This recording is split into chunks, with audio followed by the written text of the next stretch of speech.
Venez Pierre. On va se poser, on va profiter des canapés. Installez-vous. Bonjour à tous. Bonjour à tous. Pierre, on vient d'entendre maintenant le ministre depuis ce matin des débats sur l'importance de voir grand. C'est aussi de voir international. C'est ce que vous faites vous aussi Pierre. Tout à fait. Soitec, 95% de notre production est exportée à partir de la France essentiellement. Sachant que le terme exporté, j'aime pas trop ce terme en fait. Je préfère parler d'internationalisation, de globalisation vers localisation. On vend nos produits dans certains pays. Alors c'est vrai que le monde des semi-conducteurs en fait se concentre sur une dizaine de grands pays. Et on essaye d'être locaux là où on vend. C'est-à-dire qu'on est taïwanais à Taïwan, on est chinois en Chine, on est américain aux États-Unis. Et ça, c'est absolument essentiel. Les clients que l'on a partout dans le monde veulent parler avec nous le langage, leur culture, leur code, leurs principes.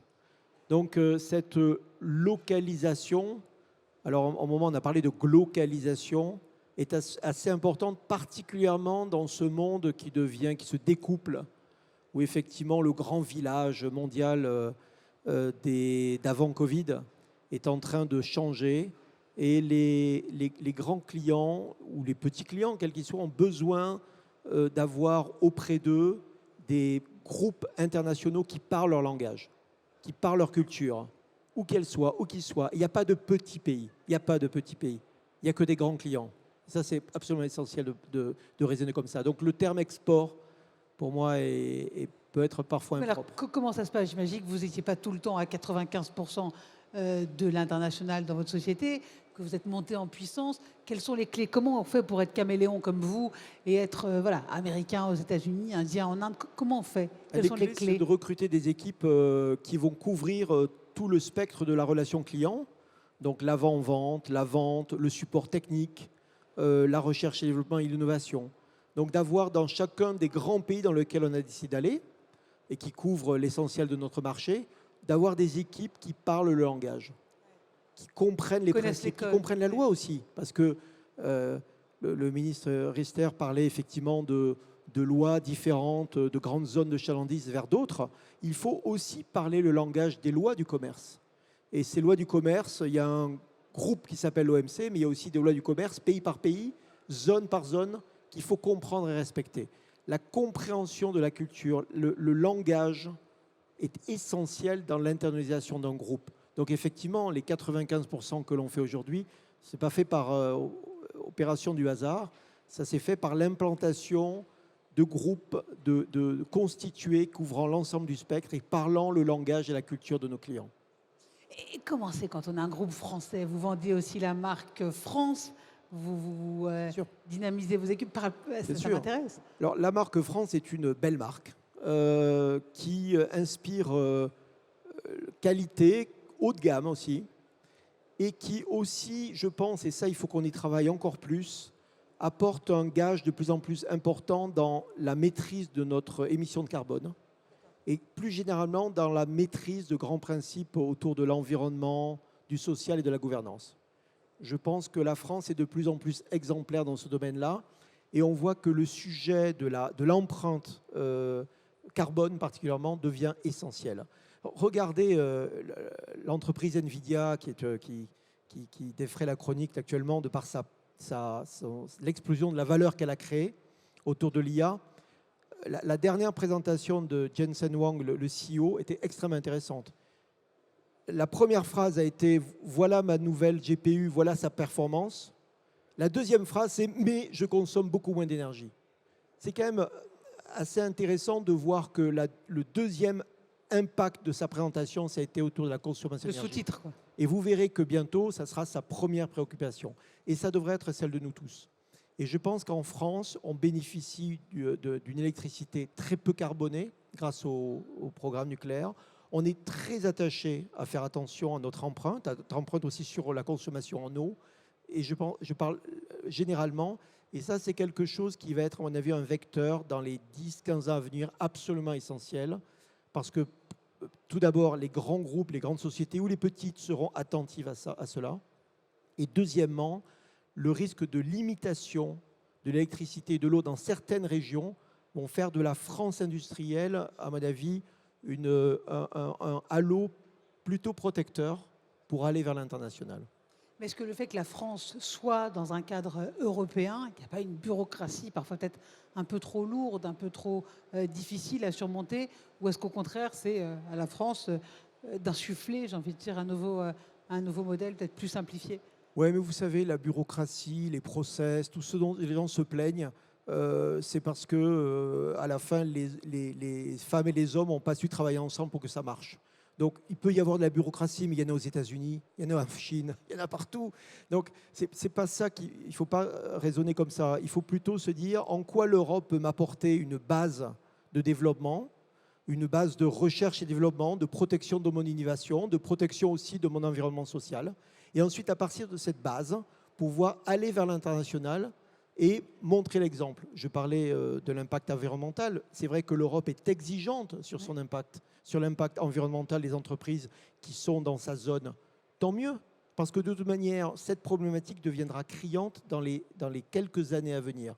Donc, c'est vrai que l'Europe exige, mais elle nous permet d'être exigeants et elle nous permet également d'être encore plus forts à l'international. Donc, et c'est ce qui vous distingue des autres, du coup, c'est l'excellence. Mais, exactement. Et puis, franchement, vous allez aux États-Unis, vous allez au Japon, vous allez en Chine, vous allez à Taïwan, il y a de la bureaucratie, il y a des contraintes, il y a des règles, il y a des lois. Il ne faut pas croire que voilà, c'est pas vrai. Il faut juste s'assurer que dans la zone de chalandise européenne, on ait suffisamment d'espace pour pouvoir nous développer, particulièrement notre innovation. Parce qu'à la fin des fins, ce qui fait la différence dans la percussion d'une entreprise, c'est sa capacité d'innover et d'innover encore. Ça, c'est absolument essentiel. Oui, c'est intéressant. Alors, on va grignoter un peu sur votre temps pour pouvoir débattre après avec nos deux autres intervenants. Merci d'accueillir Sophie Guignard, s'il vous plaît. Elle est présidente de Timonier et elle aussi particulièrement implantée à l'international. Sophie? Est-ce que Sophie peut nous rejoindre? Est-ce qu'elle est ici? Non? C'est Sylvie. Sylvie Guignard. Merci Sylvie. Et moi j'ai dit ici. Bonjour Sylvie. Vous venez d'entendre ce qu'on a dit donc, avec Pierre sur l'international. Pareil, le groupe Timonier, Sylvie, très présent à l'international. C'est une force? Alors très présent, surtout sur le marché, parce que je n'ai qu'un seul site qui est au nord de Lyon. Mais par contre, effectivement, on exporte 85% de notre chiffre d'affaires. Et dans les 85, c'est 5% en Europe et 80% en dehors de l'Europe. Donc grand exportateur. 5% seulement évidemment, c'est une force. Évidemment. Pourquoi se satisfaire de 1% du marché alors qu'on peut aller en chercher 100 quoi. Donc évidemment que c'est une force. Alors racontez-nous comment on fait pour un groupe comme Timonier pour avoir 85% de son développement international, Sylvie? Alors Timonier, on est producteur de machines d'emballage, donc de machines spéciales pour emballer en souple des produits sensibles, donc des produits qu'on va s'injecter, les poches de perfusion, les filtres à sang par exemple, les produits que l'on va ingérer, donc tout ce qui est doigts pack, sachets coussins, les sachets souples qui tiennent debout. Et vous allez trouver aussi tout ce qu'on va mettre en cutané, les berlingots de Javel, l'adoucissant par exemple, ou tout ce qui est en éco-recharge, en shampoing. Alors aujourd'hui, on se dit l'éco-recharge c'est génial, c'est dans l'air du temps, ça fait 60 ans qu'on fait ça, donc on est un petit peu en avance. Mais mondialement, ça a toujours été effectivement un type d'emballage qui a le sachet souple. Enfin, ça fait 60 ans que ce type d'emballage existe à peu près partout. Donc nous, aujourd'hui, vraiment, ce qu'il faut avoir à l'esprit, Timonier, c'est 90 collaborateurs. Donc on reste une PME, hein. Et même à l'échelle d'une PME de 90 personnes, on est en capacité d'aller chercher le grand export.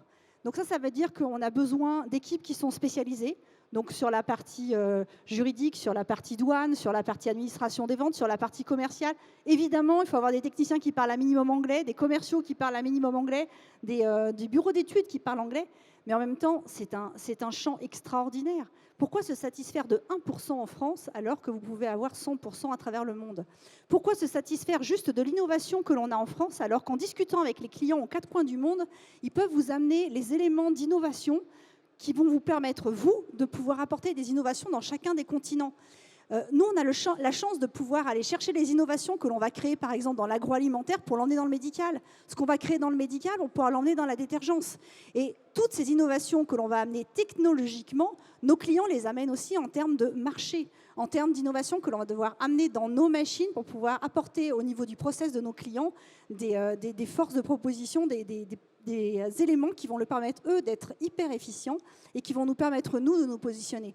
Parce qu'il ne faut pas se leurrer. On est en France, donc on a les coûts de structure de la France, les coûts de production de la France. Donc on ne vend pas des coûts. Ce qu'on va vendre, c'est de l'excellence technologique française. Ce que l'on va vendre, c'est de l'innovation. Ce que l'on va vendre, c'est de la valeur ajoutée.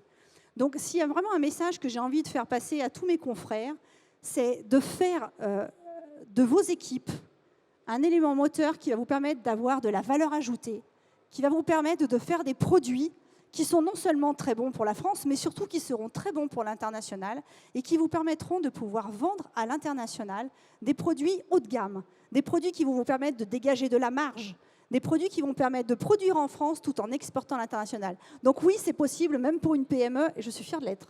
Oui, on sent votre fierté, Sylvie, mais pour bien comprendre, comment est-ce qu'on fait pour aller démarcher tous ces marchés à l'international quand on est une PME de 90 personnes?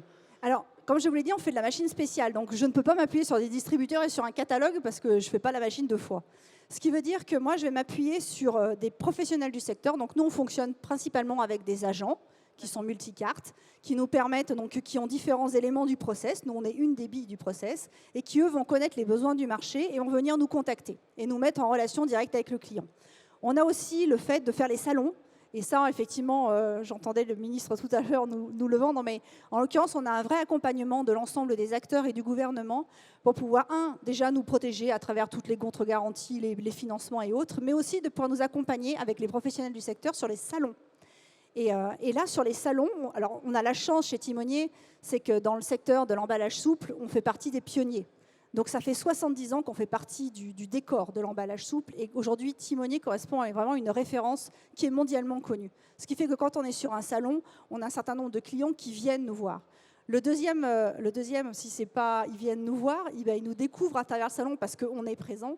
Et la troisième source, c'est très bête, c'est que nous, ça fait 70 ans qu'on fait de la non-obsolescence programmée. Ce qui veut dire qu'on a des machines qui tournent encore chez les clients qui ont peut-être 40, 50, 60 ans d'âge et qui continuent à tourner, et qui continuent à tourner comme des horloges. Et en fait, un des meilleurs ambassadeurs, ce sont les productions qu'on a pu faire par le passé. Et on s'est créé alors, ça nous coupe d'une partie de chiffre d'affaires de pièces, de services. Oui, parce que évidemment. Du coup, vous remplacez pas. Mais en même temps, du coup, on a cette image de qualité, cette image de haut savoir-faire, de machines qui sont increvables, en fait. Et quand on va investir sur de la qualité, on met en face un coût. Et nous, on transforme ce coût. Et là, principalement les salons, le B2B, Internet, forcément, puisqu'on est amené à prendre la parole, les agents, et puis après, les relais sur le terrain. Et on parlait tout à l'heure de la Team France Export, mais ça va être aussi à travers les ambassades, ça va être à travers les organisations professionnelles, et puis c'est souvent à travers les rencontres. Le monde de l'industrie, finalement, ça reste quand même un petit monde, surtout sur les biens d'équipement et sur l'emballage. Donc, à travers les salons, au fil du temps, on apprend à tous se connaître les uns les autres. Alors, même si Timonier est un nom, on en parlait avec Pierre, la marque France s'exporte bien par rapport aux autres. On aime la France à l'étranger? Alors oui, on aime la France. Par contre, on a à reconstruire tout un imaginaire. Et en particulier dans l'imaginaire, la technologie.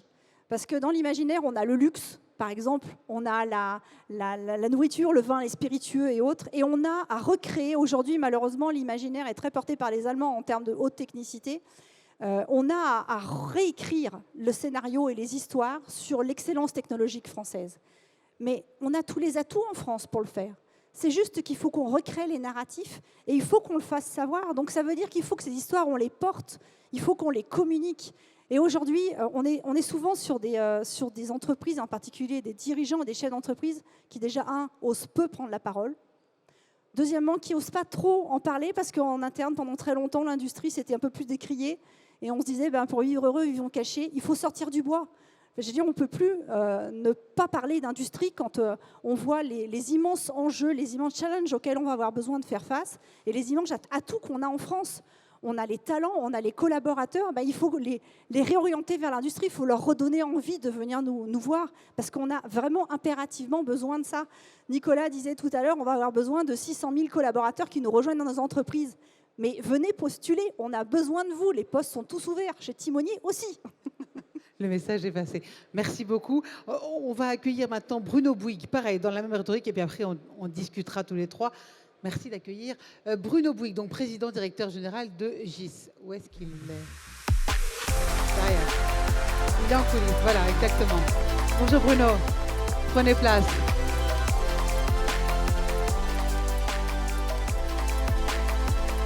Ravi de vous retrouver. Bruno, pareil, l'international, évidemment, ça vous parle aussi. Vous êtes particulièrement actif avec GIS. Beaucoup. Donnez-moi des chiffres. Alors, GIS, je dirige GIS, qui est un groupe dans la machine-outil. 135 millions, un peu moins de 1000 personnes, dont entre 60 et 65% à l'international sur les 12 derniers mois. On vend dans 132 pays. Alors, comment on monte comme ça en puissance? Comment on s'implante dans 132 pays, ou alors on collabore tout simplement dans 132 pays? C'est beaucoup, 132 Alors, j'aimerais beaucoup m'implanter dans 132 pays. Oui. Il faut me donner encore quelques années. En tout cas, vous avez une présence. On est implanté dans 6 pays aujourd'hui. Voilà. On essaye de s'implanter dans un nouveau pays tous les 18 mois. Alors, Le rythme. il doit absolument être très soutenu parce qu'on est dans une industrie qui connaît une mutation technologique très forte. Ça veut dire que les produits et la R&D n'arrêtent pas d'augmenter. Et le coût de R&D augmentant, il faut amortir ce coût de R&D sur des volumétries de plus en plus grandes. Et pour ça, pour gagner des volumes, il faut se rapprocher des clients. Et donc, il faut s'installer dans les pays les uns après les autres. Donc, on va d'abord commencer sur l'Europe. On s'est installé en Angleterre, Allemagne, Italie, Espagne. On va faire après la Pologne, la Roumanie, la Tchéquie. Puis l'Inde, les États-Unis. Et on s'est implanté en Chine déjà il y a 10 ans. Donc, en fait, on a besoin d'avoir des surfaces très grandes. Et c'est là où l'Europe prend toute sa signification. Il y a 20 ans, notre métier, on était des électromécaniciens. Quand on est un électromécanicien, un marché domestique de 65 millions de personnes, c'est fabuleux. Oui. Quand d'électromécanicien, vous passez à électronicien, puis du logiciel, des écrans, puis de l'IA aujourd'hui, on passe de 3-4 techniciens à une centaine de docteurs, d'ingénieurs, de techniciens pour faire des produits. Et donc, il faut une base installée minimum. Et donc, c'est là où l'Europe, à 400, 500 millions de personnes, en fonction de la définition de l'Europe, vous permet d'avoir des marchés domestiques suffisants. Donc aujourd'hui, les premiers messages que j'aimerais faire passer, c'est vous voulez des usines modernes, compétitives, qui vont gagner des parts de marché, d'abord, il faut penser l'Europe le premier jour. La France, l'unité de temps est trop petite. Deuxièmement, si vous voulez gagner en dehors d'Europe, vous avez besoin de réfléchir à qu'est-ce que veut dire gagner en dehors d'Europe. Chez nous, on voit de plus en plus des barrières monter, on en parlait tout à l'heure, des barrières juridiques, des barrières techniques, des barrières douanières. Et donc aujourd'hui, l'export pour nous, dans le grand export, eh bien, c'est des compétences commerciales, c'est des compétences produits, mais aussi c'est une montée des compétences techniques, juridiques et douanières. Ça veut dire qu'il faut ces services chez nous en interne et il faut une taille critique. Vous ne pouvez pas avoir cette taille critique en restant qu'en Europe. Donc, étape 1, on va conquérir l'Europe. Étape 2, on conquit le monde. Voilà. C'est un peu le message que je voulais faire passer, c'est qu'il faut travailler l'Europe d'abord et puis le monde ensuite. Une fois qu'on a l'Europe, on a une taille critique et à partir de là, il faut investir dans la digitalisation au maximum de tout. Donc ça veut dire digitalisation de la relation client pour apporter des services numériques et il faut travailler sur la digitalisation de ces outils industriels.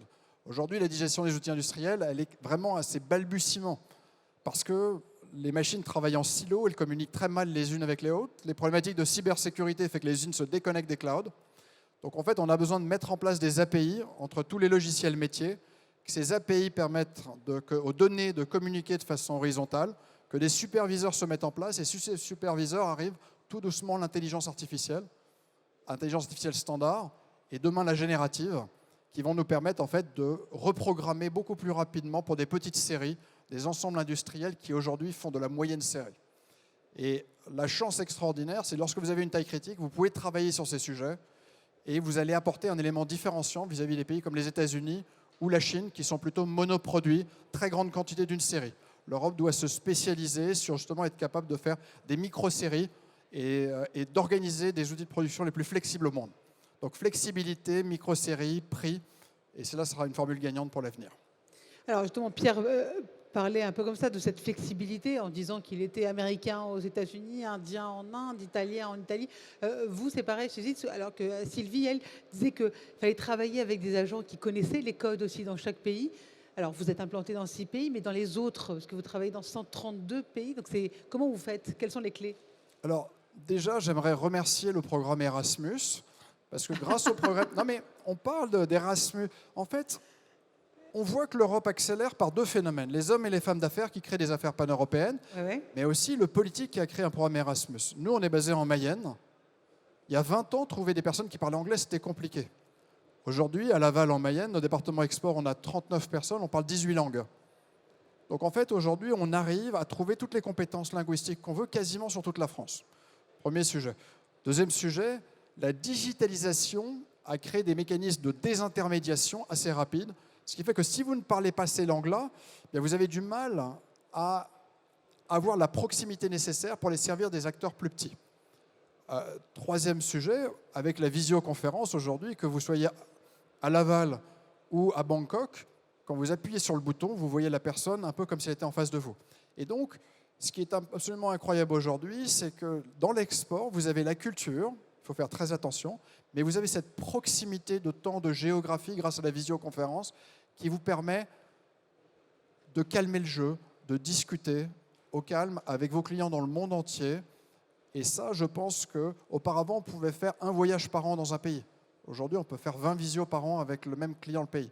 Donc en augmentant la densité de contact avec vos clients dans le monde entier, grâce à la visio, surtout il faut se voir pour comprendre les réactions des gens, on apprend beaucoup et ce gap culturel diminue. Donc ce que vous dites, c'est que l'interaction aussi est tout aussi importante pour mieux comprendre votre philosophie, c'est ça? Complètement. Et je pense que la visio pour l'export est fondamentale.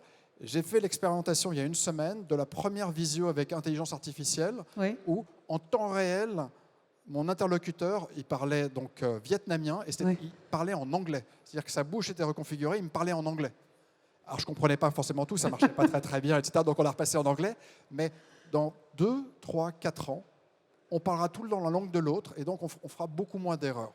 Et donc ça va simplifier un peu l'interculturel. Oui, parce que vous, ça peut être parfois des termes très techniques. Ça, vous les outrepasser aussi comme ça? Exactement. D'accord. En fait, plus on se comprend, plus on accélère. Et c'est le problème de l'interculturel. Parfois, en fait, on fait beaucoup de bêtises parce qu'on ne se comprend pas. Mais plus on interagit, plus on comprend cet interculturel. Et je crois que les outils numériques augmentent la quantité de contacts et la qualité des contacts. Et puis, il y a quand même une population de cadres, sup ou pas, qui ont étudié dans le monde entier, qui ont voyagé et donc qui connaissent un peu mieux les codes internationaux. Ils ne connaissent pas les codes de votre pays, mais il y a quand même une couche de codes internationaux, une brique internationale qui s'est mise en place. Un sujet, avant de repasser la parole, sur lequel j'aimerais beaucoup insister, c'est qu'on parle beaucoup du numérique, mais il y a deux autres sujets qui sont importants dans la compétence de nos enfants demain. Plus il y a de numérique, plus il faut comprendre le hardware. Plus il y a de software, plus il faut comprendre le hardware. On est en train de mettre des superviseurs en production. On a un océan de données qui arrive. Il faut des data analysts. Mais pour comprendre, il faut comprendre ce que fait chaque machine. Donc en fait, la vérité, c'est que nos enfants, ce qu'il faut leur donner, c'est le fait d'avoir une main sur le clavier et une main dans la boîte à outils. Et je pense que l'industrie de demain, c'est ça. C'est une main sur le clavier, une main dans la boîte à outils. Et le dernier point, c'est les contacts humains, les rencontres. Tout ce qui permet justement de créer une base d'interculturel pour faire le moins d'erreurs possible. Donc du numérique, du hardware et de l'humain. Et avec ça, on fera une base industrielle pour nos enfants exceptionnelle. Pierre, je vous voyais hocher de la tête par rapport à ce que disait Bruno. Donc, le contact humain, c'est important, même si parfois la barrière numérique fait qu'il y a moins de contact réellement humain. C'est essentiel. Après, en Asie, la visio ne remplace pas la relation. Il faut beaucoup boire. Il doit se construire une relation de confiance qui est humaine. Voilà. Et ça, c'est les cultures japonaises, chinoises, coréennes, asiatiques en général, sont très attachées à l'interaction physique. Donc, les visios permettent effectivement d'avoir un contact permanent, d'éviter les erreurs, mais rien n'empêchera de manière très régulière des relations qui se bâtissent sur la confiance humaine et physique, je dirais. Ça, c'est quelque chose qui est très, très profond dans les cultures, qu'on retrouve un petit peu moins aux États-Unis, par exemple, mais tout de même, les voyages, quand bien même il nous faut faire attention à notre empreinte CO2, les voyages restent quand même un élément essentiel dans la construction de ponts forts, de confiance et de qualité avec les clients. Sylvie, vous acquiescez? Je confirme tout à fait, culturellement, que ce soit l'Asie, que ce soit l'Afrique, la compréhension passe, enfin, de toute façon, la communication passe d'humain à humain, on en perd énormément à travers la visio. Donc c'est un outil évidemment qui aide à faire beaucoup de choses, qui s'est beaucoup développé avec la Covid. Mais je suis entièrement d'accord, culturellement, c'est impossible de travailler avec l'Asie ou l'Afrique si on n'est pas amené... L'Amérique du Sud même, c'est compliqué. Si on n'est pas amené à avoir les contacts, et c'est avant tout des contacts entre hommes qui fait que ça fonctionne. Bruno? On a beaucoup, enfin, je me suis beaucoup déplacé dans le monde, hein, presque une centaine de pays. Alors, je confirme complètement ce qu'ils disent dans la création de la relation. En fait, ce qu'on n'apprend pas à l'école, c'est que souvent, face à nous, on a des familles qui n'ont pas des moyens infinis, qui vont mettre finalement une partie de leurs économies sur la table pour embarquer une marque dans leur propre pays. Et c'est un peu comme une relation amoureuse. C'est bien le digital, mais à un moment, il faut y aller. Et je pense que c'est dans ces déplacements où à un moment, on fait un repas, on boit un peu plus qu'on devrait, on raconte une ou deux blagues finalement, enfin on crée un petit lien personnel et c'est un moment où quelqu'un dit « bon allez, on y va ». Et c'est ce côté un peu magique, un peu animal où la relation commerciale se met en place. Et je suis assez d'accord sur le fait que l'initiation de la relation, elle se fait d'homme à homme, de femme à femme, enfin, c'est des humains entre humains. En revanche, le numérique, dans la suite, une fois que ce lien fort est créé, qu'est-ce qu'il est magique, ce lien numérique, pour accélérer la relation et construire la relation. Comment on fait? Vous êtes 3 patrons, donc très investis à l'international. C'est essentiel pour votre chiffre d'affaires aussi. Mais comment on fait pour mobiliser vos équipes? Vous êtes en Mayenne, vous êtes au nord de Lyon. Comment on les fait? Ils comprennent tous, notamment les jeunes. On voit que voilà, les jeunes pourraient s'investir plus justement dans l'industrie. Comment on fait pour les mobiliser, leur dire voilà, c'est à l'international qu'on va aller chercher nos marchés? Je peux? Oui, Sylvie. Allez, j'entame. Alors, en l'occurrence, nous, comme on fait 85% à l'export, quand ils viennent nous rejoindre, déjà, ils sont au courant qu'on fait de l'export. Donc, déjà, c'est pas une découverte. Jusqu'à il n'y a pas si longtemps que ça, l'export, c'est un truc qui faisait rêver. En disant, waouh, c'est génial, cette boîte-là, ça va me permettre de pouvoir travailler, voire même d'aller à l'international. On voit ces derniers temps qu'il y a toute une génération de jeunes ou de plus ou moins jeunes qui sont dans une démarche complètement inverse avec les impacts que peuvent avoir les déplacements. Exactement, on parlait de déplacement carbone. Et qui sont sur le fait qu'ils ne veulent plus prendre l'avion. Voilà. Veulent plus... Alors quand on va à l'autre bout de la planète, ne plus prendre l'avion, c'est très compliqué d'aller faire de l'export sans ça.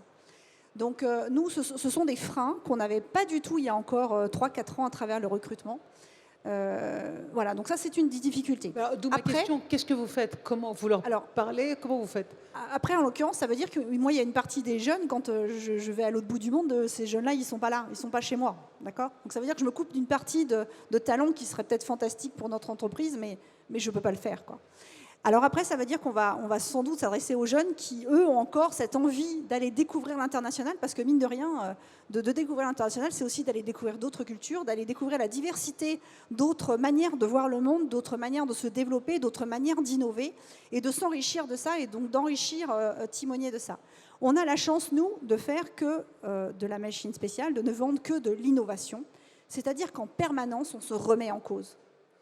Et là, c'est plutôt ça qui va aller attirer les équipes. Cette innovation qu'on va beaucoup utiliser parce que l'international nous ouvre un terrain de jeu qui est beaucoup plus grand. Et ça va plutôt être le mariage de l'innovation et de l'international qui vont faire que je vais m'adresser à peu près à toutes les générations. Parce qu'à tout âge, hein, on a envie de se dire que ce qu'on fait, ça va amener quelque chose, qu'on a envie de sens et que finalement, on a envie, quand on crée quelque chose, de le voir se concrétiser. Et c'est vrai que comme j'ai un seul site, j'ai aussi bien le bureau d'études que la partie production, mise au point, enfin tout est sur le même site. Donc quand le bureau d'études crée un truc, il va voir la machine se mettre en place, il va voir le client réceptionner la machine et il va voir le retour des équipes qui sont allées chez le client pour mettre en route cette machine-là et qui va fonctionner derrière pendant 30-40 ans et le client qui nous en parle 10 ans plus tard. Donc voilà, il y a cette fierté de se dire qu'il participe à quelque chose de concret, de pratique, c'est pas de la théorie, quoi. On apporte vraiment des vraies choses. C'est ça qui parle plus à l'homme, je trouve. Pierre, Bruno? Moi, j'ai Sur la vu même- l'évolution de l'internationalisation et des voyages à partir du siège. Ou de la...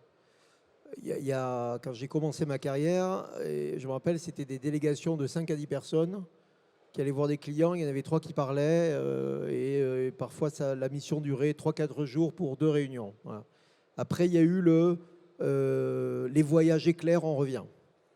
Et maintenant, les choses sont en train de changer, aussi avec l'impact CO2, aussi avec des jeunes qui disent non, mais il faut arrêter avec ça, où on fait beaucoup plus d'implantation, c'est-à-dire qu'il y a des jeunes qui vont s'implanter, alors soit à travers du Erasmus, soit du VIE, soit des premiers jobs, avec vraiment, alors, et ça c'est extraordinaire avec les jeunes, et peut-être que c'est le programme Erasmus, Jacques Delors, qui a aidé en ça, avec vraiment la volonté de s'insérer dans la culture, fondamentalement. Ouais, ouais. Et ensuite, ce que l'on fait de plus en plus, ce sont des tours. C'est-à-dire qu'on évite d'être 10 dans un avion.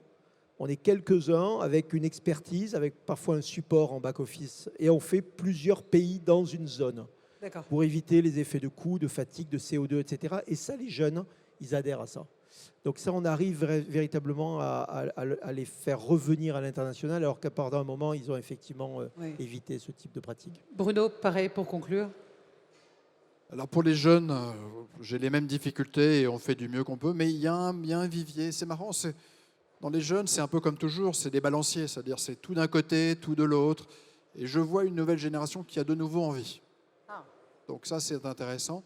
Il y a un point sur l'international, on n'a pas parlé, c'est le côté un peu défensif. Sous 2 aspects. Quand on va à l'international, et je pense que Sylvie l'a très bien raconté, on va dans des cultures différentes, avec des besoins différents, on perçoit et on conçoit des produits différents. Et en fait, pour répondre à une client dans un pays différent, finalement, ça nous amène à penser une innovation qui va finalement toucher d'autres produits pour nos propres marchés domestiques. Donc un regard extérieur dans des conditions de climat différentes, dans des conditions d'utilisation différentes, nous donne un regard différent sur ce qu'on fait et nous permet de continuer à innover. On a beaucoup de fertilité dans l'innovation par ces voyages internationaux. Ça, c'est le premier sujet. Et puis moi, j'ai un deuxième sujet, c'est que j'ai quand même des très grands clients qui consolident dans beaucoup de pays au monde et qui me disent « Bruno, si tu n'as pas la taille critique, on va aller voir ton voisin ». Et donc, si vous voulez en fait aujourd'hui garder, par exemple, une grande clientèle européenne qui se consolide à la vitesse de l'éclair, les clients ne regardent plus votre empreinte qu'en France. Ils veulent savoir si vous êtes bon en France, en Allemagne, en Italie, en Espagne. Et ils veulent la même qualité de service. Et ils vont choisir des acteurs qui pourraient être allemands, italiens, polonais, pour le marché français, parce que dans le reste de l'Europe, ils seront plus forts que vous. Donc aujourd'hui, attention, il y a aussi un côté défensif à aller vite s'implanter un peu partout en Europe pour s'assurer d'une qualité de service vis-à-vis de ces grands donneurs d'ordre dans l'automobile, dans la défense, dans la construction. Donc, pour les jeunes, il y a les viviers, et je pense qu'on en aura de plus en plus. Et puis pour deux, gardons sur le fait qu'il faut être offensif, mais en même temps, en étant offensif, on se protège nous-mêmes. C'est pour ça que vous avez commencé en introduction de parler d'Europe, mais aussi de taille, parce que c'est finalement important. Merci beaucoup à tous les 3 pour votre expertise. Merci donc Pierre Barnabé, directeur général de Soitec, Sylvie Guignard, présidente de Timonier, et Bruno Bouygues, donc président directeur général de GIS. Merci à tous les 3. Merci.